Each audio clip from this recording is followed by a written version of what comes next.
Hey guys, Brian Fisher with Edge Fitness here, coming at you today on a Tuesday with a little bit of a nutritional tip. Just sent out the morning newsletter this week about Metabolism 101, so make sure you're subscribing to that newsletter. You can do that through our website, so that way you don't miss out on that and the other great tips that we put out there. But put in a little nugget on talking about genetics. Okay?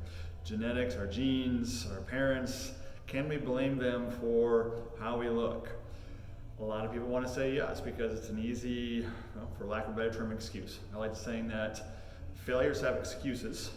Not saying people as in failures, but our failures. We'll often make excuses about them. Successes, how we succeed, what we achieve in life, those have reasons.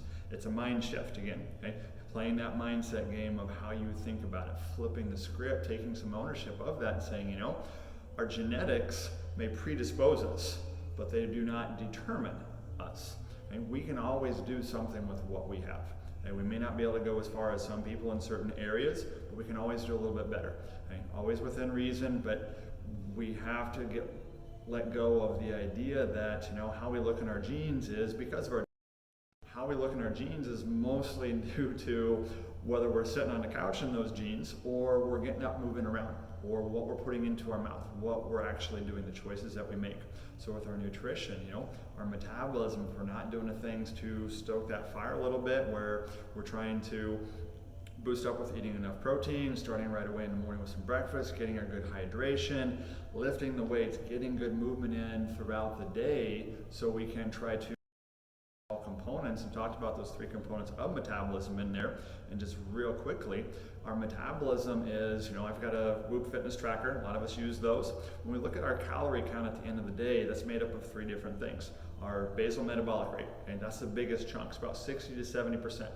I like to think of that as kind of your body bank account. That is our minimum balance. If we're not getting that in terms of what our body needs throughout the day, we start shutting things down to conserve energy. Okay, we can actually go in kind of a starvation mode. Be like, all of a sudden, if the lights are off here, and be like, hey Brian, why are the lights off? Well, can't make enough money to pay the bills, so I had to turn off the lights. If our body's not getting enough in to pay the bills, reach that basal metabolic amount that it needs, it's going to start turning off lights and start shutting down processes. And just FYI, one of the big things that it starts to do is we start to lose muscle tissue, which that's one of the things that helps to bump that basal metabolic rate up, because if we have more muscle, we burn more calories. Okay? So that's why strength training is such a big thing to help boost that metabolism. The other part of metabolism is, fancy word for it, is the thermic effect of food.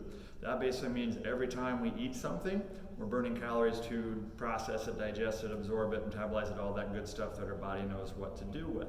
Okay?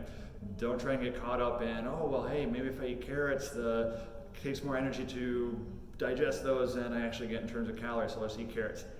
There's lower hanging fruit, bigger things that you can do than to start picking at little things like that. So when you see a lot of those little tips, if just not eating or eating bananas depending on the day is going to help you to get a ripped six-pack, and you're looking at needing to lose 50 pounds, you got a few other steps that you can do before you ever have to worry about what that banana is going to do to you. And if that banana is a better choice versus going and getting another candy bar or a donut or some fast food, eat the banana. It's a better choice. So look at what's the best choice for you, where you're at on your journey, not what somebody's trying to sell you. Okay? So when we look at the thermic effect of food, that's a real small component of our metabolism. It's only about 5 to 10%. Okay? The other part of that, and that's the big part that's up to us, is our activity and exercise.